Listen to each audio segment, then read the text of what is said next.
আমার নতুন একটা ভিডিওতে আপনাদের স্বাগত। আজ শুক্রবার, সকাল এখন 10টা। সকাল সকাল বেরিয়ে পড়েছি বাজারের উদ্দেশ্যে। মাছ আনতে যাচ্ছি।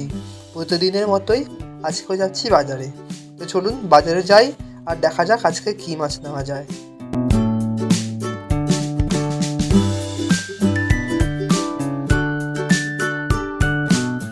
চলে এসেছি বাজারে। আজ বেশি খোঁজাখুঁজি করবো না। আজ প্রথমেই বাজারে ঢুকতে দেখতে পেলাম খয়রা ইলিশ, নিয়ে নিলাম খয়রা ইলিশ। এখন যাচ্ছি বাড়ি, কারণ বাড়ি গিয়ে যাবো ওষুধের দোকানে। আমাদের ওষুধ নয়, আমাদের পাশের বাড়ির একটা কাকি আমাকে ওষুধ আনতে দিয়েছে। চলে এসেছি ওষুধের দোকানে। ওষুধের দোকানটা আমাদের বাড়ির খুবই কাছে।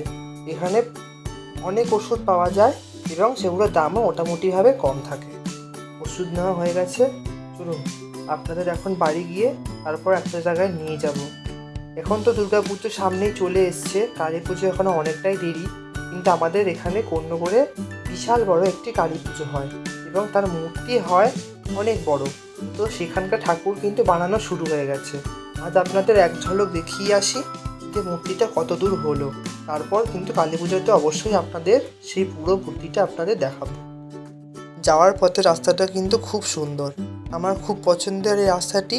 রাস্তার পাশে রেল লাইন এবং দুধারে সবুজ গাছপালায় ঘেরা, এবং বৃষ্টি হওয়ায় দেখুন রাস্তাটা ভিজে ভিজা থাকছে এবং চারপাশের গাছপালাগুলো কিন্তু আরও বেশি সবুজ লাগছে। তো চলুন এই সুন্দর দৃশ্য দেখতে দেখতে সে জায়গায় যাওয়া যাক। যেতে যেতে রাস্তার পাশে পড়ে কোন্নগরের খুব পুরনো একটি এবং খুব জনপ্রিয় একটি মাঠ, অ্যালকালি মাঠ। এই মাঠে কিন্তু একসময় গুন্ডাদের আঁতুড়ঘর ছিল। এখানে কিন্তু গুন্ডারা থাকতো। এখন যদিও নেই, এখন তারা সবাই কেউ কেউ মারা গেছে এবং কেউ কেউ এখনও জেলে।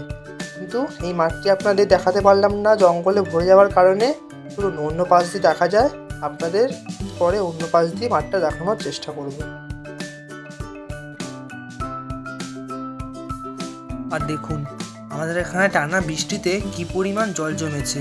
রাস্তার দুপাশে ড্রেন এবং রাস্তা কিন্তু একদম চেনাই যাচ্ছে না। চলুন আমাদের কিন্তু এখন এই রাস্তা পেরিয়ে যেতে হবে সেই পুজো প্যান্ডেলের দিকে।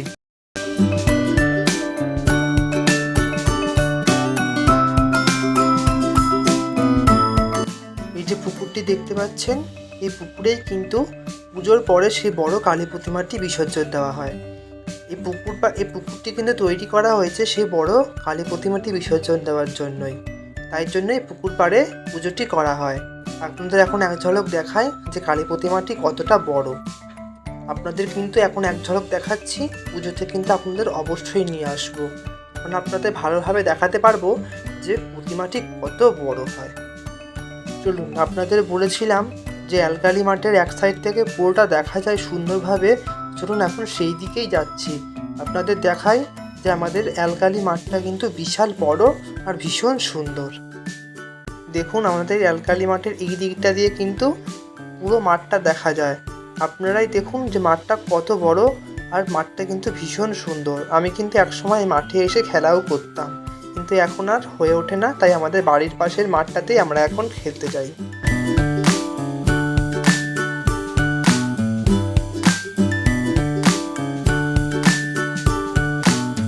চলুন এখন যাচ্ছি বাড়ি, কারণ ভাই পড়তে এসছে। ভাইকে এখন পড়িয়ে নিই, তারপর আবার আপনাদের সাথে দেখা হচ্ছে।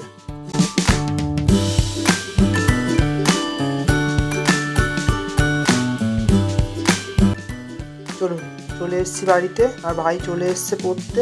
তো ভাইকে এখন দিয়েছি রসমালাই খেতে। তো রসমালাইটা আমার ঘরে করেছে। এখন চলুন খেয়ে নিই, তারপর একটু পড়িয়ে নিই, তারপর দেখা হচ্ছে আবার আপনাদের সাথে।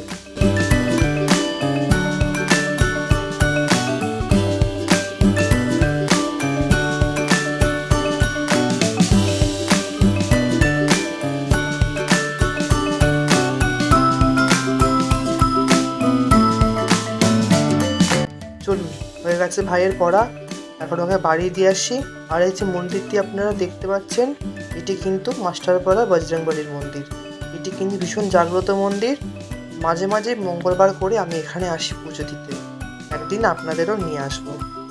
চলুন এখন ভাইকে বাড়ি দিয়ে আসি, তারপর যাবো চপের দোকানে। আজ রাত্রেবেলা কোনো তরি তরকারি নেই ঘরে খাওয়ার জন্য, তাই জন্য আজকে আমরা চপ দিয়েই ভাত খাবো।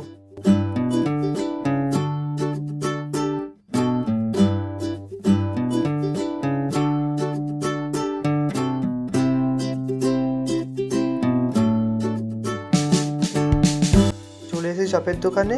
চপের দোকানটা আপনারা আগেও দেখেছেন। চপের দোকানের চপগুলো বড় বড় এবং দামও কম, তাই আমরা এই দোকান থেকে চপ নিই। আপনাদের তো একটা জিনিস দেখানোই হয়নি, তো চলুন বাড়িতে যাই, তারপর আপনাদের সেই জিনিসটা দেখাবো। ওই মাঠ থেকে ফেরার পথে নিয়ে এসেছিলাম দোকান থেকে, আপনাদের আর দেখানো হয়নি। চলুন বাড়িতে যাই আর সেই জিনিসটা কি সেটা আপনাদের দেখাই। এই যে চলে এসেছি বাড়িতে। এই জিনিসটার কথাই আপনাদের বলছিলাম, গিয়েছিলাম মন জিনিসে কিছু পেস্ট্রি আনতে। তা আমরা 3 জনের জন্য 3টে পেস্ট্রি এনেছি, আমার এবং আমার 2 বোনের জন্য। মাকে বলেছিলাম, মা কিন্তু খাবে না, তাই মায়ের জন্য নিয়ে এসেছি চপ। এখন যাচ্ছি পাশের দোকানে, কবির কাকুর দোকানে তেল আনতে।